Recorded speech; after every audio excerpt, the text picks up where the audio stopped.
हरे कृष्णा। आज चर्चा करने का प्रयास करेंगे 8वें अध्याय का 14 नंबर श्लोक। ये देखिए बहुत ही इंपॉर्टेंट और रहस्यमय श्लोक है। जब भी शुद्ध भक्ति या केवला भक्ति या अनन्य भक्ति इन सब के बारे में बताती है तो ये बहुत रहस्यमयी है, क्योंकि भगवान से जो जीव का संबंध है चार रसों में, उसको केवल शुद्ध भक्ति से ही प्राप्त कर सकते हैं। जो योग मिश्र भक्त है वो भगवान के धाम चला जाएगा, वैकुंठ चला जाएगा, लेकिन चार रसों में निकटतम भगवान से आदान प्रदान करने में वो सक्षम नहीं हो पाएगा, या चार रसों में सेवा नहीं प्राप्त कर पाएगा। वो सिर्फ भगवान की भक्ति से प्राप्त होती है, जो कि शुद्ध भक्ति या केवला भक्ति। ठीक है, तो उसका वर्णन इस श्लोक से शुरू हो गया है। देखिए पढ़ते हैं श्लोक। अनन्य चेतः सततम यो माम स्मरति नित्यशः तस्या अहम सुलभा पार्था नित्ययुक्तस्य योगिनः। अनन्यचेतः सततं यो मां स्मरति नित्यशः तस्याहं सुलभः पार्था नित्ययुक्तस्य योगिनः। अनन्यचेतः सततं यो मां स्मरति नित्यशः तस्याहं सुलभः पार्था नित्ययुक्तस्य योगिनः। देखिए, अनन्य चेतः सततम। अनन्य चेता मतलब, अनन्य मतलब ना कोई अन्य, मतलब दूसरा कोई नहीं। तो अनन्य मतलब अविचलित मन से, अविचलित मन से, या मन इधर उधर कहीं नहीं जा रहा है, मन भोगों में नहीं जा रहा है, मन कंट्रोल्ड है, या अविचलित मन से सततम हमेशा यो माम स्मरति नित्यशः, जो भगवान का स्मरण करता है, जो अविचलित मन से भगवान का स्मरण करता है हमेशा या नियमित रूप से डेली, उसके लिए तस्याहम सुलभा पार्था। तस्य मतलब उसके लिए, अहम भगवान कृष्ण कह रहे हैं मैं सुलभा पार्था, हे पार्थ उसके लिए मैं बहुत सुलभ हो जाता हूं, मतलब वो बड़ी आसानी से मुझे प्राप्त कर लेता है। नित्य युक्त योगिनः, क्योंकि वो नित्य युक्त रहता है। नित्य युक्त के दो अर्थ हैं। नित्य युक्त का पहला अर्थ है कि भगवान की सेवा में हमेशा लगा रहता है, और नित्य युक्त का दूसरा मतलब टीका में सीखेंगे हम लोग, जो भगवान से चार रस के संबंध में से किसी एक में भगवान के धाम में युक्त होना चाहता है। मतलब कोई व्यक्ति चार रस में से किसी एक रस में भगवान की सेवा करना चाहता है भगवान के धाम में नित्य रूप से, तो नित्य युक्त। कितना सुंदर श्लोक है। जो भगवान का स्मरण अविचलित मन से हमेशा और नियमित रूप से करता है, भगवान कह रहे हैं उसके लिए मैं बहुत इजीली अवेलेबल हूँ, बहुत इजीली, सुलभा पार्था। लेकिन वो है कैसा? नित्य युक्त से, हमेशा भगवान की सेवा में लगा है, या भगवान की सेवा प्राप्त करना चाहता है चार रसों में से किसी एक रस में भगवान के धाम में। ठीक, तो देखिए बहुत सुंदर है बात है कि हम भक्ति क्यों कर रहे हैं, पहले बात तो क्लियर होना चाहिए।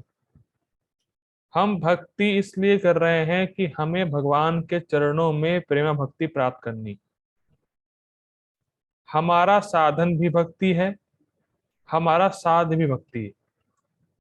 जैसे इसके दो उदाहरण देते हैं भक्त लोग, कि मान लीजिए किसी को बुखार है और और वो दवाई ले रहा है, तो बुखार की दवाई इसलिए नहीं ले रहा है कि बाद में वो हमेशा के लिए दवाई खाता रहे। वो दवाई इसलिए ले रहा है कि बुखार खत्म हो गया, बुखार ठीक हो गया, दवाई बंद हो जाती।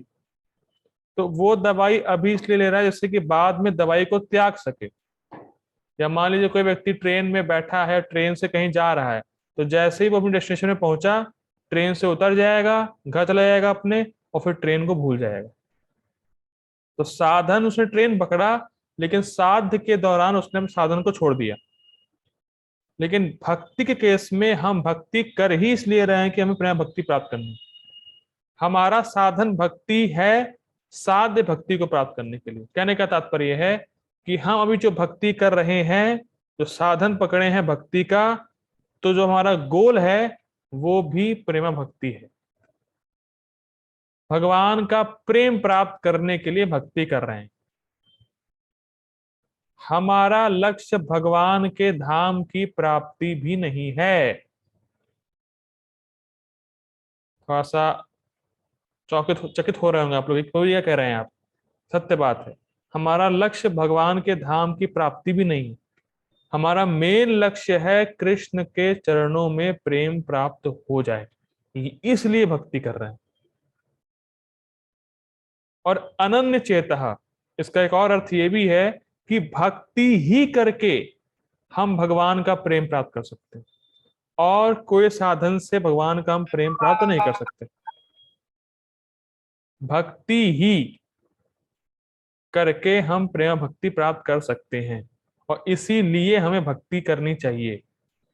भगवान के धाम वो तो अपने आप चले ही जाएंगे, लेकिन मेन उद्देश्य, हमारा मेन एम जो है वो ये है कि हम भक्ति जो अभी कर रहे हैं उससे हमें भगवान का प्रेम प्राप्त करना है।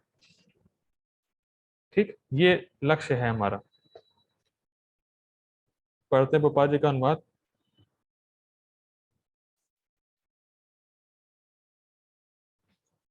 हे अर्जुन, जो अनन्य भाव से निरंतर मेरा स्मरण करता है उसके लिए मैं सुलभ हूं, क्योंकि वह मेरी भक्ति में प्रवृत्त रहता है, भक्ति करता है। ठीक, गीता भूषण टीका। योग मिश्रित भक्ति का वर्णन करके जिससे केवल मुक्ति प्राप्त होती है, अब भगवान शुद्ध भक्ति का वर्णन करते हैं, जिसे ज्ञानी के संबंध में भगवान ने एक भक्ति के रूप में वर्णित किया था, अर्थात वह ज्ञानी जो केवल भगवान को ही चाहता हो। मतलब ये ज्ञानी समझ गया है कि साधन क्या है, भक्ति, और साध्य क्या है, भगवत प्रेम। तो हर कोई हरे कृष्णा कर रहा है तो जरूरी नहीं कि भगवत प्रेम प्राप्त करने के लिए ही कर रहा हो। इसीलिए ये संबंध ज्ञान बार बार सुनना बहुत जरूरी है कि मैं भक्ति कर क्यों रहा हूं। why there is need of Krishna consciousness, why there is need of भक्ति। हम भक्ति इसलिए कर रहे हैं जिससे हमें सिर्फ भगवान को ही चाहना है। तो क्या क्या लिख रहे हैं, केवल भगवान को ही चाहता है, मतलब हमें भगवान का प्रेम प्राप्त करना है, इसलिए भक्ति कर रहे हैं। कोई भौतिक लाभ के लिए भक्ति नहीं कर रहे हैं, वो तो बाय प्रोडक्ट है, वो तो मिल जाएगा। लेकिन हमारा जो मेन फोकस है वो है भगवान के चरणों में प्रेम प्राप्त करना, इसलिए भक्ति की जा रही है। तो ऐसे ज्ञानी को साधन और साध्य क्लियर है कि वो क्या करे और क्या पाना है, तो वो क्लियर है बिल्कुल उसको। कभी कभी लोग कहते हैं या पूछते हैं कि प्रभु जी जप करने का मन नहीं कर रहा है, या कभी कभी करते हैं तो किसी किसी दिन मन नहीं करता है। तो अरे भैया, तुम्हारे मन की किसको पड़ी हुई है? तुम अपने लिए जप नहीं कर रहे हो, हम भगवान को प्रसन्न करने के लिए जप कर रहे हैं। और जो भगवान का नाम एक बार भी मुख से लेता है उससे भगवान बड़ा प्रसन्न होते हैं। तो तुम्हारा मन करे चाहे नहीं करे, तुम्हें अच्छा लगे चाहे नहीं लगे, हमें अपने अच्छे बुरे लगने के लिए नहीं कर रहे हैं, हम भगवान को अच्छा लगे इसलिए करते हैं नाम जप। और ये वास्तव में भक्ति। हम हम नाम की सेवा करना चाहते हैं, ना कि नाम को अपनी सेवा के लिए इस्तेमाल करना चाहते हैं। तो फिर रिपीट कर रहा हूं इस लाइन को, हम नाम की सेवा करना चाहते हैं, ना कि नाम को अपनी सेवा में लेना चाहते हैं। तो जब जब करें तो अपने बारे में मत सोचे, मेरा मन लग रहा नहीं लग रहा, मुझे कष्ट हो रहा है, ये सब कुछ नहीं। भगवान इससे प्रसन्न होते हैं, इसलिए अगर मुझे कोई कष्ट है भी तो उसको सहन करके मैं भगवान को प्रसन्न करने के लिए नाम जप करूंगा। ये भक्ति। ठीक, आगे पढ़ते हैं।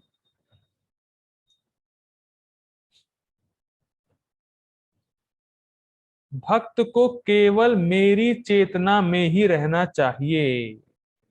उसे कर्म योग, अष्टांग योग आदि मार्गों या स्वर्ग और मुक्ति आदि अन्य साध्यों से भ्रमित नहीं होना चाहिए। क्या शब्द आया था? अनन्य चेता। तो अनन्य चेता का दूसरा अर्थ बलदेव विद्याभूषण ले रहे हैं कि साधन में अनन्यता है और साध्य में भी अनन्यता है। मतलब साधन क्या है? सिर्फ भक्ति ही, उसके अलावा कुछ नहीं करना, ना कर्मयोग करना है, ना अष्टांग योग करना है, ना ज्ञान योग करना है, सिर्फ भक्ति ही करनी है। और साध में भी अनंतता है, मतलब साध्य भी क्लियर है कि भगवान का प्रेम प्राप्त करना है, ना स्वर्ग जाना है, ना मुक्ति चाहनी, और ना भगवान के धाम जाना है। मुझे सिर्फ भगवान का प्रेम चाहिए बस। अनन्य चेता का अर्थ है कि साधन क्लियर है, सिर्फ भक्ति ही करेगा और कुछ भी नहीं पकड़ेगा। और साध्य क्लियर है कि भगवान का प्रेम ही चाहिए, भगवान का धाम भी नहीं चाहिए, सिर्फ भगवान का प्रेम ही चाहिए। भगवान का धाम नहीं चाहिए, मतलब इन द सेंस है कि इस जगत से कष्ट से बचने के लिए भगवान का धाम नहीं मतलब चाहिए। अगर भगवान के धाम में सेवा मिले तो चाहिए। ठीक, तुम लोग की ये बात है। आगे पढ़ते हैं। बहुत सुंदर टीका है ये। उसे केवल मेरी ही इच्छा करनी चाहिए। मेरी इच्छा मतलब भगवान, जो उनका दिव्य सुख है, जो भगवान, मतलब ये इच्छा होनी चाहिए कि भगवान कितने प्रेमी हैं, भगवान जीवों से कितना प्रेम करते हैं, उनके दिव्य गुणों का अनुभव करना है। तो ये सब उसकी अभिलाषा होनी चाहिए। उसे कुछ और नहीं चाहिए, उसे उसको भगवान से ही मतलब है बस, कि भगवान कितने सुंदर हैं, भगवान जीवों पर कितनी दया करते हैं, भगवान सुहृद हैं, भगवान कल्याण करने वाले हैं, भगवान के दिव्य गुणों का अनुभव करना है, भगवान से मिलना है। बस भगवान भगवान भगवान, और वो भी कृष्ण, भगवान मतलब कृष्ण। तो कृष्ण की ही अभिलाषा, वो बस कृष्ण को ही चाहता है। और कृष्ण प्राप्त सिर्फ भक्ति से ही होते हैं। ठीक, तो उसको, उसे केवल मेरी ही इच्छा करनी चाहिए। ना धनम, ना जनम, ना सुंदरम, कविताम वा जगदीश कामये, मम जन्मनि जन्मनीश्वरे भवताद भक्तिर अहेतु की त्वयि। और कुछ नहीं चाहिए, ना धनम, ना जनम, ना सुंदरम, कुछ नहीं, सिर्फ भगवान कृष्ण को चाहिए बस। ठीक। अच्छा, अब करना क्या है? चाहिए तो भगवान कृष्ण, करना क्या होगा? देखिए, जप और विग्रह की सेवा के द्वारा उसे प्रतिदिन और निरंतर मेरा स्मरण करना चाहिए। तो देखिए कितना सुंदर बात बलदेव भूषण कह रहे हैं, जप। तो जप और अर्च विग्रह की सेवा, इन दो बातों को बलदेव भूषण रख रहे हैं। तो जप बहुत जरूरी है भैया, और लिखा है प्रतिदिन और निरंतर। लेकिन निरंतर का मतलब 24 घंटे तो नहीं हो पाएगा, हमसे इतने शुद्ध नहीं, हम काबिल नहीं हुए अभी। लेकिन प्रतिदिन, तो डेली जप करना ही है। मतलब इस बात को आप अपने दिमाग में खोल के बैठा लीजिए, एक भी दिन जप नहीं छूटना चाहिए। और जितनी माला आपने निर्धारित कर रखी है, जैसे किसी ने 9 कर रखी है, किसी ने 12 कर रखी है, किसी ने 16 कर रखी है, ऐसे 16 करनी चाहिए। अगर आप 16 नहीं कर पा रहे अभी तो कोई बात नहीं, 16 पे आ जाइए। लेकिन जो 16 करते हैं उनको 16 ही करनी है रोज। ये नहीं कि घर में कुछ कष्ट है तो आज 8 माला कर लिया। ना ना ना, भगवान बिना कष्ट सहन किए मिलते नहीं, भगवान के लिए कष्ट उठाना पड़ता है। तो इसीलिए रोज 16 माला का जप करना चाहिए डेली। और बहुत सुंदर बात एक भक्त बता रहे थे कि एक शुद्ध भक्त का लक्षण यही होता है कि वो कभी भी अपनी साधना को मिस नहीं करता है, कभी उसकी साधना में गैप नहीं आएगा, हमेशा तत्पर, भले इसको कितना कष्ट हो रहा हो शरीर में उसके। लेकिन एक शुद्ध भक्त का लेवल ये होता है कि वो कभी भी अपनी साधना को मिस नहीं करता है। तो डेली, बलदेव जोशी यहाँ बता रहे हैं कि डेली जप करना और अर्च वगैरह की सेवा करना प्रतिदिन। और इसको करने से उसको मेरा स्मरण करना चाहिए, मतलब ये करते समय उसको मेरा स्मरण करना चाहिए, अर्थात मैं कृष्ण के लिए कर रहा हूं ये, इसमें मेरा कोई स्वार्थ नहीं है, मैं कृष्ण को प्रसन्न करने के लिए कर रहा हूं, चाहे जप हो गया चाहे कोई भी सेवा हो गई। ठीक, आगे पढ़ते हैं। और काल देश या शुद्धि का विचार नहीं करते ही, ना करते हुए उसे मेरा स्मरण करना चाहिए। ये बहुत सुंदर बात है। देखिए कभी कभी ये प्रश्न आता है कि प्रभु जी बाथरूम में भगवान का नाम जप करना चाहिए नहीं करना चाहिए? तो वो सुंदर इसमें कथा है कि एक बार एक व्यक्ति मल त्याग रहा था, मतलब ऐसी अशुद्ध अवस्था में था, मल त्याग रहा था, भगवान का नाम ले रहा था, राम राम नाम ले रहा था मल त्यागते समय। तो वहां से हनुमान जी गुजर रहे थे। तो हनुमान जी ने कहा, अरे ऐसी अशुद्ध अवस्था में भगवान का नाम ले रहा है, मेरे प्रिय भगवान का नाम ले रहा है, राम नाम ले रहा है ऐसी अशुद्ध अवस्था में। तो हनुमान जी ने उस आदमी के पीठ पे लात मार दी। फिर वो हनुमान जी राम जी के पास गए तो देखा कि राम जी के पीठ पे एक चिन्ह बना हुआ है। तो हनुमान जी ने पूछा, अरे क्या हुआ, आपको क्या हुआ? तो देखा कि लाल है और लात का निशान है। तो राम जी ने कहा, आपने तो लात मारी है मुझे। तो हनुमान जी डर गए, हनुमान जी डर के कहने लगे, अरे मैं कैसे लात मार सकता हूँ आपको, तो अब तो मेरे मेरे आराध्य हैं, मेरे भगवान हैं, मैं आपको लात मारूंगा, ऐसा क्या हो सकता है? तो उन्होंने कहा कि जब वो व्यक्ति जिसको आप लात मार के आए हैं वो आपकी लात सहन नहीं कर सकता था, तो इसीलिए मैं उसकी पीठ पे ऐसे चला गया, इन द सेंस भगवान ने कहा कि मैं उसकी जो आपने लात मारी उसको मैंने सहन कर लिया, उसको मैंने अपने पे ले लिया। तो हम ये सीख सकते हैं कि भगवान का नाम इतना शुद्ध है कि आप किसी भी अवस्था में भगवान का नाम ले सकते हैं। इसलिए यहाँ पे लिखा है शुद्धि का विचार नहीं करते हुए। आप शुद्ध हैं, नहीं हैं, नहाए हैं चाहे नहीं नहाए हैं, अजामिल तो म्रियमाण, अजामिल तो मर रहा था, ऐसी अवस्था में भगवान का नाम लिया उसने। तो किसी भी अवस्था में आप भगवान का नाम ले सकते हैं। कहने की बात ये कि कभी नहीं सोचना है कि अरे मैं तो इतनी इतनी अपवित्र अवस्था में हूं। कभी कभी लोग बोलते हैं कि हमारे यहाँ किसी की मृत्यु हो गई, छूतक लग गया है। तो छूतक लग गया कोई बात नहीं, भगवान का नाम इतना शुद्ध है कि चाहे कुछ भी अवस्था हो आप भगवान का नाम ले सकते हैं। उसमें कोई विचार नहीं करना है कि भैया छूतक लग गया है, हम शुद्ध नहीं है, ये है वो है, ना ना ना।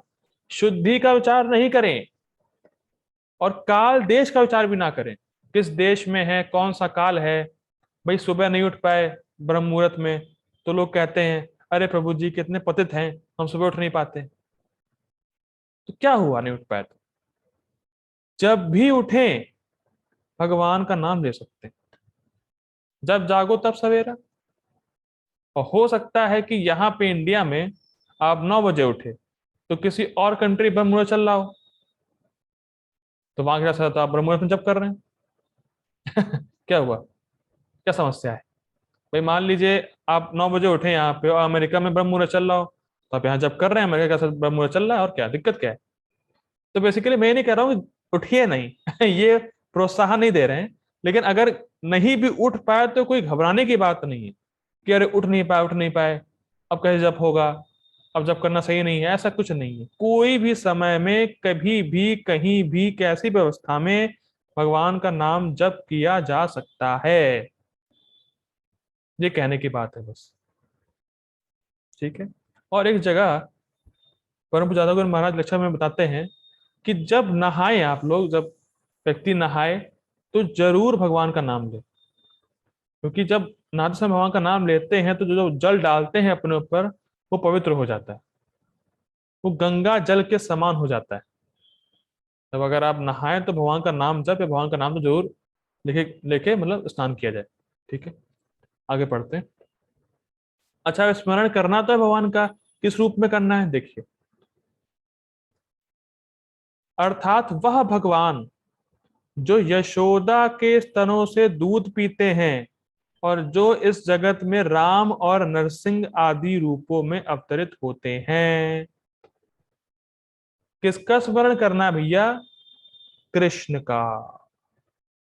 और कृष्ण के ही संबंध में अन्य अवतारों को देखना, कि कृष्ण ही विभिन्न रूपों में प्रकट हुए हैं, जैसे राम और नरसिंह इत्यादि। तो कृष्ण का जो भक्त है वो कृष्ण के द्विभुज रूप का ही ध्यान करता है, उन्हीं का स्मरण करता है, क्योंकि क्लियर है, कोई उसमें चीटिंग नहीं है कि ब्रह्म का ध्यान करेगा, उसका ध्यान करेगा, इसका ध्यान करेगा ना। ओनली कृष्णा, और भी वृंदावन वाले कृष्ण का, नंद नंदन कृष्ण का। ठीक, या उनके विभिन्न विभिन्न अवतारों का स्मरण करेगा, राम जो, नरसिंह इत्यादि। ठीक, देखिए आगे पढ़ते हैं, ये बहुत टीका बहुत सुंदर है। आगे पढ़ते देखिए, उसे मुझे अपनी सबसे प्रिय वस्तु के रूप में स्मरण करना चाहिए। अब किस भाव में स्मरण करना, सुनिए। पहले देखा कि कोई देश काल और कुछ नहीं है, हर जगह स्मरण कर सकते हैं भगवान का। किस रूप में करना है वो बता दिया। अब किस भाव में स्मरण करना है वो देखिए। उसे मुझे अपनी सबसे प्रिय वस्तु के रूप में स्मरण करना चाहिए, कि भगवान ही मेरे प्रेम के विषय हैं, भगवान ही मेरे सबसे करीब हैं, भगवान ही मेरे सुहृद हैं, भगवान ही मेरा कल्याण कर सकते हैं, भगवान ही मेरा पालन कर रहे हैं, भगवान ही मेरी रक्षा कर रहे हैं। इस प्रकार से स्मरण करना चाहिए। भगवान ही मुझे जीवित रखे हुए हैं, भगवान ही मुझे खाने को दे रहे हैं, सांस लेने को दे रहे हैं, सब कुछ भगवान ही कर रहे हैं, भगवान ही मेरा पालन कर रहे हैं। तो भगवान ही मेरे एकमात्र प्रेम के विषय हैं और मुझे उनकी सेवा करनी है। तो इस भाव में स्मरण करना है भगवान का सबसे प्रिय वस्तु के रूप में। देखिए बहुत सुंदर इसमें बात है। अगर कोई आपका बहुत प्रिय है तो आप उसका चिंतन निरंतर करते हैं कि नहीं करते हैं? उसका ख्याल आपके मन से जाता नहीं है। अगर कुछ भी बात चर्चा हो भी रही है, बाहरी बातें, तो आप बात तो कर रहे हैं, लेकिन कहीं ना कहीं उसका स्मरण आपके चित्त पे रहता है। अरे वो मेरा बड़ा प्रिय है, वो रहता ही है। जैसे मान लीजिए, एक पति अगर काम पे जा भी रहा है, नौकरी कर भी रहा है, तो उसको पता है कि मैं कर रहा हूं अपने घर वालों का पालन पोषण करने के लिए। उसके चित्त में ये बात है कि मैं घर जाऊंगा, मेरी पत्नी देखेगी मुझे, मैं उसको कुछ उपहार दूंगा, मेरे बच्चे मुझसे कुछ बोलेंगे, इत्यादि इत्यादि। सब सोच, उसका चिंतन रहता है दिमाग में उसके। तो उसी प्रकार से भगवान ही मेरे सबसे प्रिय है। तो इस भाव में स्मरण करेगा तो तब निरंतर कर सकता है, जिस हिसाब से बात हो रही है यहाँ पे। ठीक है, आगे पढ़ते हैं। ऐसा व्यक्ति मुझको बड़ी सरलता से प्राप्त कर लेता है, क्योंकि मैं उसके प्रेम से अवगत हूं। ठीक है, कहने का सेंस ये है, बहुत सुंदर बात, क्या क्या जबरदस्त बातें लिखी हैं। भगवान समझ रहे हैं कि जो भक्त मेरी सेवा कर रहा है वो मुझे अपना प्रेम देना चाहता है। कभी भी ये मत सोचिएगा कि मैं जो भी भजन कर रहा हूँ, नाम जप करूं, भगवान देखते नहीं है। नहीं भैया, भगवान हर चीज से अवगत है कि आप कितने सीरियस हैं, कितने सिंसियर हैं, और आप कितना भगवान से प्रेम करते हैं, भगवान की प्रेम से सेवा करना चाहते हैं। भगवान जानते हैं इस बात को, अवगत है भगवान इस चीज से। भगवान समझ रहे हैं कि भक्त मेरी प्रेम से सेवा करना चाहता है, मुझे अपना प्रेम देना चाहता है। भगवान इस बात से बिल्कुल अवगत हैं, और हर जीव पे भगवान विशेष ध्यान देते हैं जो भक्ति कर रहा है। ये नहीं कि मुझ पे दे रहे हैं आप पे नहीं दे रहे, नहीं। हम सब कृष्ण के अंश हैं, तो भगवान इंडिविजुअली सबका भजन देखते हैं और सबसे आदान प्रदान करते हैं, और सबके बारे में जानते हैं कि वो मुझे कितना प्रेम देना चाहता है, कितना प्रेम करना चाहता है। भगवान जान रहे हैं इस बात से, ये नहीं कि ये वन साइड लव है, नहीं। हम यहाँ से भगवान का भजन कर रहे हैं, भगवान की सेवा करने का प्रयास कर, भगवान से प्रेम कर रहे हैं, भगवान हमसे प्रेम कर रहे हैं। ठीक, आगे पढ़ते हैं। वह कर्म योग और अष्टांग योग या अन्य विधियों में प्राप्त होने वाली कठिनाइयों का अनुभव नहीं करता। अब क्या कठिनाई है कर्मयोग में? कर्मयोग में कठिनाई ये है, कर्म करो, यज्ञ वगैरह करो बड़े बड़े, और निष्काम भाव से करो। तो कौन एक वगैरह करेगा, कौन निष्काम भाव किसका है आज के जमाने में, तो वो पॉसिबल नहीं। और अष्टांग योग में तो बड़ी कठिनाई है। सीधे बैठो, नाक दबाओ, प्राणायाम करो, प्राणों को आज्ञा चक्र में स्थित करो, नौटंकी बाजी है वो भी, तो भी करने की जरूरत नहीं। तो ये सब कुछ करने की जरूरत है ही नहीं। और भक्ति क्यों आसान है? क्योंकि ऐसा कौन सा व्यक्ति यहाँ पे मौजूद है जिसको सुनाई नहीं देता? ऐसा कोई यहाँ पे है जो बहरा हो या सुन नहीं सकता? ऐसा कोई नहीं है। अच्छा, ऐसा कौन है जो बोल नहीं सकता? सब बोल सकते हैं। तो बस सुनने और बोलने की जो समान प्रवृत्तियां हैं, उसको बस कृष्ण से जोड़ देना है, बस ये भक्ति। क्रियाओं में चेंज नहीं करना है, एक्टिविटीज को चेंज नहीं करना है, बट किस कॉन्शियसनेस में, किस इंटेंशन से आप कोई एक्टिविटी कर रहे हैं उसको चेंज करना है बस। उसमें कृष्ण सेंटर होने चाहिए। जैसे मान लीजिए मैं बोल रहा हूँ, तो हो सकता है कोई मीटिंग चल रही हो जूम की कहीं और जगह, वहां भी कोई लेक्चर दे रहा हो या बोल रहा हो, लेकिन क्या वो कृष्ण के बारे में बोल रहा होगा? नहीं, मैं कृष्ण के बारे में बोल रहा हूँ।